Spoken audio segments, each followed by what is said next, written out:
Hello, guys. Welcome back to the Championship Prediction League. Myself and Gab Sutton with you today. Ollie Man is not with us, but he has sent his score predictions over as usual. I need to apologise, first of all, for missing the video last week. We kept up with the score predictions. I just couldn't have time to do it while I was on holiday, so that's completely my fault. But I will give you an updated score because it's good news from my perspective, Gab, because the current scores, I'm on 48. I got 8 points over the weekend. Ollie got 6 points and he's on 43. And I'm afraid, Gab, you only got 4 points and you're on 36. So trailing behind and work to do this weekend for sure. Absolutely. I need to get my act together. No holidays for me. And no holidays for you in the festive period. And we should start with a Friday night cracker, isn't it, in Wales? It's Swansea versus Wrexham. I feel I may have been influenced by the fact I was chatting with Lee Trundle on Monday, but we'll wait and see on that one. What do you reckon to this game, Gab?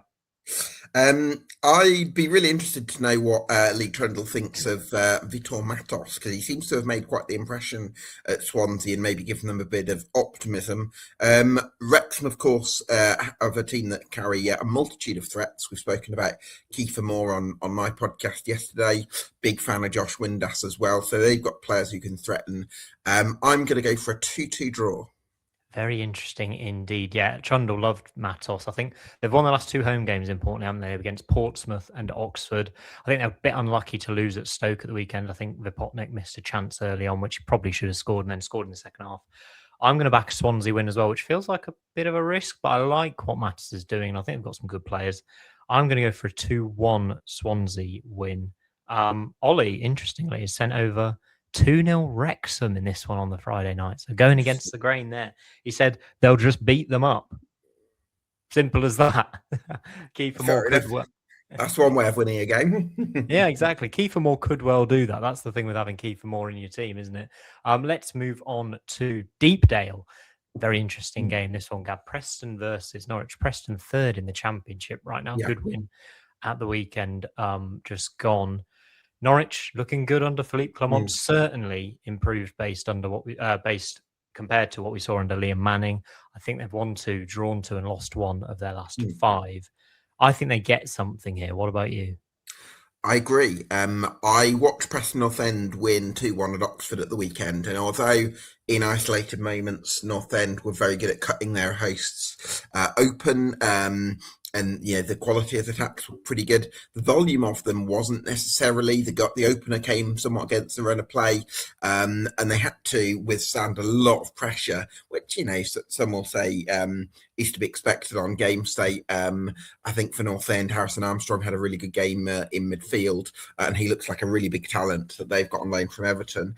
But collectively, I'm still not 100% converted on North End as a playoff side, albeit Paul Heckingbottom's doing a wonderful job there, as we mentioned yesterday. But for that reason, I'm going to go with Norwich. I'm going to back the Clement revolution, the Belgian revolution, as it were. And I think Norwich are going to win 2-1 at Deepdale. Very interesting indeed. The video Gab's referring to, by the way, myself and him had a chat on Monday discussing the Championship team of the season so far. And spoiler, Paul Heckingbottom might have edged out Frank Lampard as manager of the season so far. And I think I argued the case for that one, just to try and be a bit more neutral. Go and check out that video after this one, please, on EFL Debate, Gab's excellent EFL channel. I want your score predictions, by the way, as we go along in the comments down below. Like and subscribe while you're there. Preston, Norwich, I'm going on the fence, 1-1 draw. Preston, very good at home in terms of not losing games. I think they've only lost 4 out of the 21 games so far this season. Norwich, been impressed with them. And I think Sargent's back probably from his concussion, which could help them. So I'm going to go for a 1-1 draw. Ollie, for reference, goes 1-0 Preston. Put some respect on Heckingbottom's name. Manager of the year for me so far. I think you watched our video, Gab. Heck, respecting bottom. Exactly. Right, next up, Blackburn versus Millwall. And how many bonus points are we allowed to get for predicting this game to be abandoned in the 75th minute when the rain comes down in Lancashire, Gab? Yeah, absolutely. It can't happen again, can it?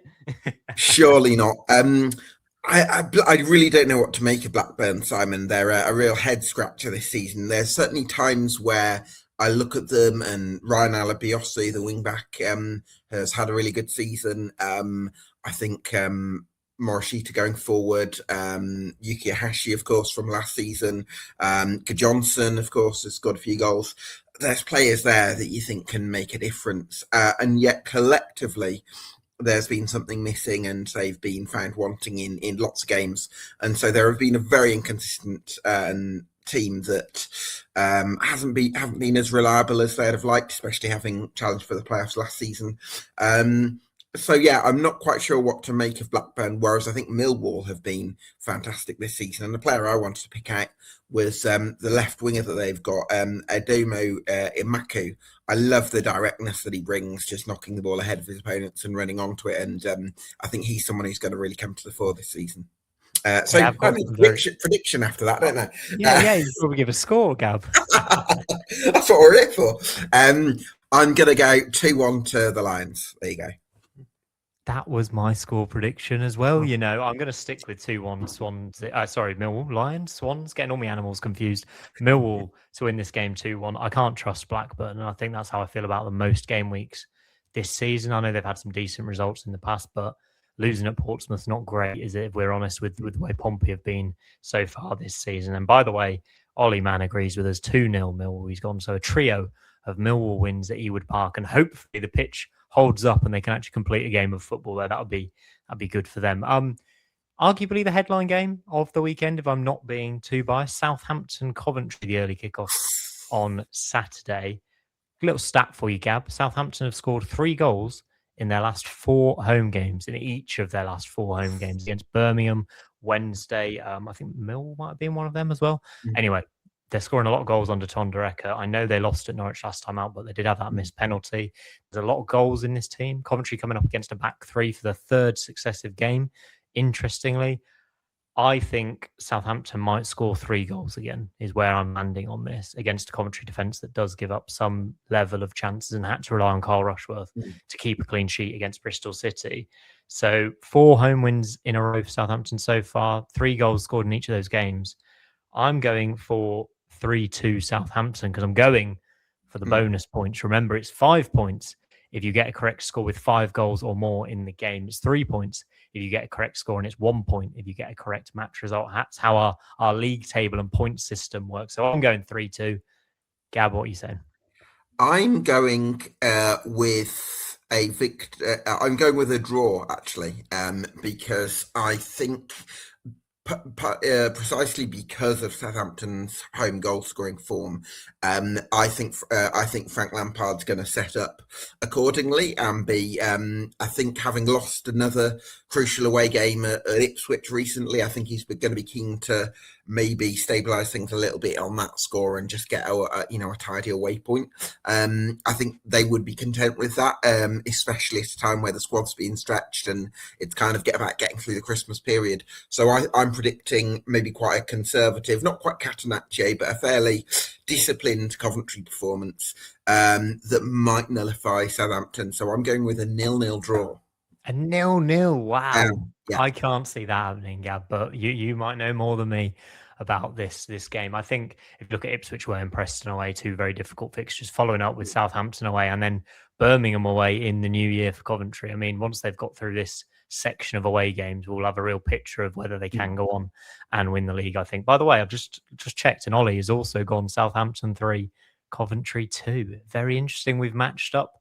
Let's move on to 3 p.m s on Saturday. Hull City West Brom for me, Gab. That just screams goals at both ends. Surely. Yeah, I think on the one hand, you look at probably 2 of the form target men in the division, with Ollie McBurney of Hull City, who's been a real revelation, getting on the end of Ryan Giles' crosses. And then for West Brom, you're probably looking at Mickey Johnston's deliveries for Aaron Hegebo, who scored 7 in 7. I'm going to back the Hegebo effect here. I'm going to go with a 2-1 victory for West Bromwich Albion. It sounds like a philosopher's book I need to write. The Hegebo effect. Sounds like some sort of 19th century Pythagoras theorem, the Hegebo effect. I've gone 2-2 because Hull City score a lot of goals and they also concede a decent amount of goals as well. I love how attacking they are.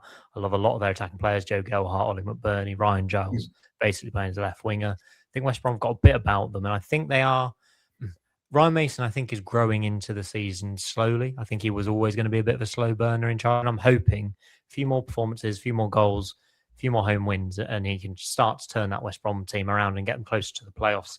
Let me see what our mate Ollie put for this one. 2-2. I have not looked at his results here. He is copying me. He says, I'll read this out. Am I starting to change my mind on Hull? McBurney back, only 1 goal conceded in their last 2 games. More importantly, they kept the XG under 1 for the first time in months versus Millwall. West Brom have a brilliant level of 45 minutes. So he's gone for 2-2 as well. If Ollie's gone higher on Hull, would that make him a Hull raiser? Oh, yes. There we go. They'll probably go and lose now, won't they? Sheffield United. Oh, no, sorry. Before we get to Sheffield United, Birmingham, Bristol City versus Middlesbrough. And I think I'll have a video coming some point later this week about Middlesbrough because, my word, Kim Hellberg, what an impact he has had. 4 wins from 4. Another impressive win against QPR at the weekend, changing the formation in terms of playing the narrow players on the pitch. I think he's playing like a 4-2-2 now. David Strelec scoring goals, Morgan Whittaker scoring goals, Hayden Hackney's running the show. I am getting increasingly concerned from a Coventry perspective that Middlesbrough may very well be the real deal this season. And I'm certainly going to back them to win this game, Gab. How about you? So I really impressed with Kim Hellberg at Middlesbrough. I think he's built on the foundations that Rob Edwards laid, and he's put on his own stamp on things, which I think is really impressive for a coach coming in season to be able to implement some of your ideas straight away. So really well done to Kim Hellberg on that score. At the same time, I am going to go with a draw for this one rather than another Middlesbrough win, just because I've also been impressed with Bristol City. I don't think they're going to lose many games this season. I think they're quite a solid team. Only conceded 24 goals, only lost 7 this season, which is reasonably good. I like Gerhard Struber as an out-of-possession coach. I think they're a good pressing side. Massive fan of Adam Randall in midfield. Really like Anis Mehmeti in the 10 role. I think he's on course to get double figures for both goals and assists, which is really impressive. And then in Rob Dickey at centre half, I've been impressed with as well, and he's a very reliable centre half. So with all that to say, I'm going to go Bristol City 1, Middlesbrough 1. I'm going for a 2-0 Middlesbrough win based on the fact that the momentum they've got might just be enough to carry them over the line. I was reasonably impressed with Bristol City in their 1-0 defeat at Coventry, but I just think Middlesbrough proving themselves as real automatic promotion contenders at this stage. Ollie, by the way, Bristol City 1, Borough 2 certainly show no signs of slowing down under Hellberg. I think they're all on against Bristol City. I agree. Sheffield United, Birmingham, Gab, I'll let you take the lead on this one because Birmingham City's away form is now alarming, isn't it? It's been really frustrating because we can see how good Blues are at home when we dominate teams, when Deutsch and Stansfield are so aggressive in the press, and you get Gray and Roberts involved from wide positions, Tommy Doyle running the show, you've got Iwata in that inverted right back top role doing, which looks like a master stroke from Chris Davis. At home, we can really dominate. And as much as away from home, you do leave some leeway for the fact that it is a little bit different because opponents do play a bit more on the front foot and it changes the dynamic slightly. It's still frustrating because we possibly give opponents too much respect and we're not implementing enough of our natural game away from home. And that allowed us to get boxed in away at QPR in midweek last week, which again was quite frustrating, and it's why we've not taken as many points on the road as we would have liked. So with that in mind, I think we definitely I'm worried about us at Sheffield United because I think they, under Chris Wilder, I do think that there's a different energy about them, and I do think at Bramall Lane they can make it a hostile environment. It can be difficult. So with that in mind, I think Sheffield United might beat us. I'm going to go 1-0 to the Blades.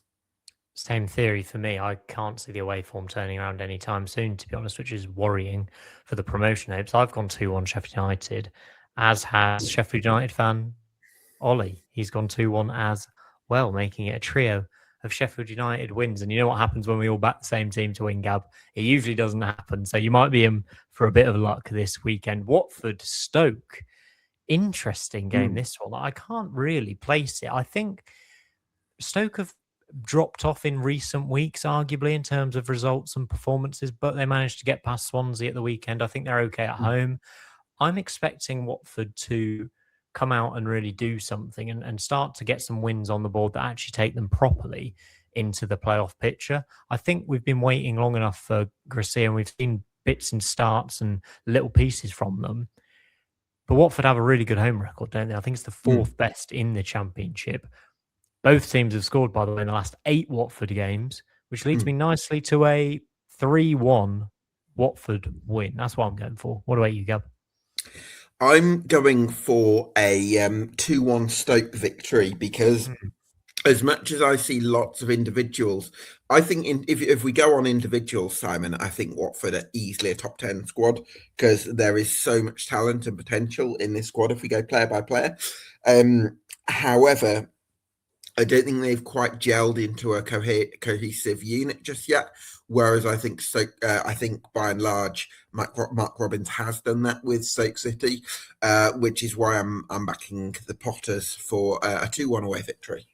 They've got the best defence in the league, which sometimes does go under the radar a little bit as well. I think 20 goals conceded, if I'm not mistaken. And Ollie backs that as well. He's gone for a 1-0 Stoke win, another clean sheet for Stoke, which would be massive. And I think that's what you mean about Robins and getting the team organised. It is very, very important stuff. Derby versus Portsmouth. Portsmouth getting an important win at home last time out. Derby thrashing Sheffield Wednesday. It's hard to read too much into that performance, as we know. I think I probably would lean towards the Rams in this one. Gab, what about you? Yeah, I think it's been a very stop-start season for Portsmouth. They've sometimes been able to get that elusive win, which they did last time out, but then they've kind of struggled to follow it up and really build any kind of sort of solidity in their season, which is why they're languishing, teetering very close to the relegation zone. I think from my point of view, I would lean towards Derby because of I think they've got strikers that can hurt Portsmouth. We've spoken about Carlton Morris, who's a real physical focal point for the Rams. Then you've got Patrick Agyemang, who offers different qualities, that directness, that ability to get in behind, that goal-scoring threat. And I think with that in mind, I think Derby have got the means to take the points here. So I am going to go 2-0 to Derby County. Snap for me. I've gone for 2-0 Derby as well. I believe Portsmouth have one of, if not the worst away record in the league as well. I know they've really struggled on the road, and I mean, the Fratton Park form until recently hasn't been that good either, has it? Let's see what Ollie put. 3-0, he's gone Derby. Again, a trio of Derby wins. This should be a fairly straightforward one, and not much to say about Ipswich versus Sheffield Wednesday, other than the fact that I'm going to go for the bonus point, Gab, and back Ipswich to get 5 and Sheffield Wednesday 0. Because if they do that, that'll be 5 points to me, and I think it's worth a gamble. Attacking talent is massive from Ipswich. I still think they need to obviously kick on a bit, and we're waiting for that to happen. We're waiting for that run of 3, 4, 5 wins in a row, aren't we? This is a great place to start. I'm going to go 2-0 to Ipswich because I think they might get a couple of first half goals, and then the second half is going to be a non-entity that's maybe about saving players and managing minutes and going to be a bit more of a training exercise without a huge amount of intent to go for more goals. So it's one thing, the disparity in quality between the teams, but that doesn't always translate to a margin of victory unless the team that's already got the comfortable lead goes hell for leather for more goals. So I'm going to say 2-0. Do you want to guess what Ollie's gone for? It's unbelievable. Oh, has he gone? Has he gone 6? 7. Ollie's gone for 7-0 Ipswich Sheffield Wednesday, which would be quite something. Certainly get their season up and running. Next up, Charlton Oxford, 2 relegation candidates. I think we have to say Charlton slipped down the table in recent weeks. Obviously got a point at the weekend, which is valuable. Oxford losing at home at the weekend as well. Oxford in the bottom 3 now.